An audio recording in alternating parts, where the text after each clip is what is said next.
i-check na pod. So, ang value, na may value sa atong x ron? 8. So, atong ilisan. Kani nga, formula itong gamiton. Kaning x squared is equal to 64.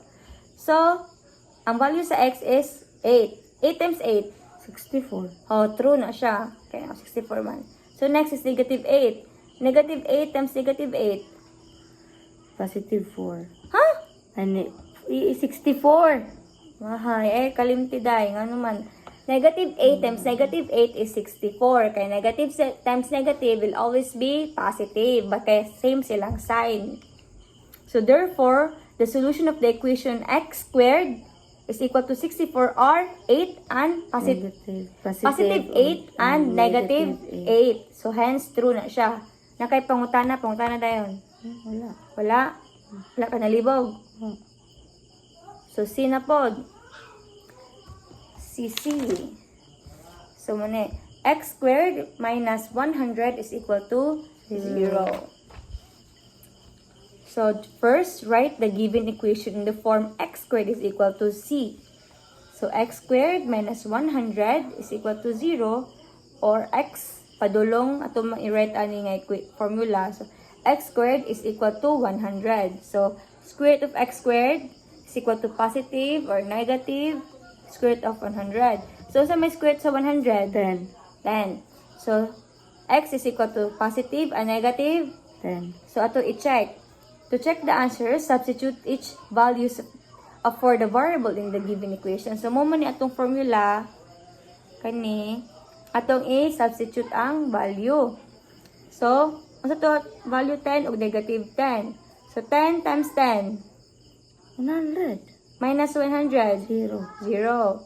So, 0. Kaya mo man yung formula, 0. So, true to siya. Karing isa. Negative 10 times negative 10. Negative 100. 100. Negative 10 times negative 10. 100. Minus 100. 0. So, therefore, True. Ayaw kalimti pag-multiply. So, true ni siya. Ayaw kalimti mong pag-multiply. Dapat i-double check na mo. You have to remember, basta multiplication. But the same sign, always positive. But different sign, negative. So, positive times positive, positive. Negative times negative, Negative. positive. Positive. Negative times positive, Ha? negative times positive. Negative, positive. Negative. Ginuko. Minaw ka wala. Balik na. So, balik sa ta. Therefore, the solution to the equation x squared minus 100 is equal to 0 or 10 and negative 10. Inumdume. Basta mag-multiply ka og sign nga dili pareha, negative ang answer. Example, negative times positive, negative na siya. Positive times negative, negative ka dili man pareha.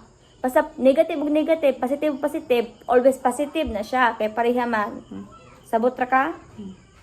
Basta mag-multiply ka og same ang same sign, positive. Pag dili di same, Negative. pag multiplication, pag addition, it depends on the greater value of the number. So as the subtraction. Munang you always have to keep that in mind. Kaya di ka kabalo mo multiply ng mga sign. Sa'yo prapog ka, may pagwa na lang kagasol. Numdumin na. Sabot na kaani, wala pa. Sabot. Sige.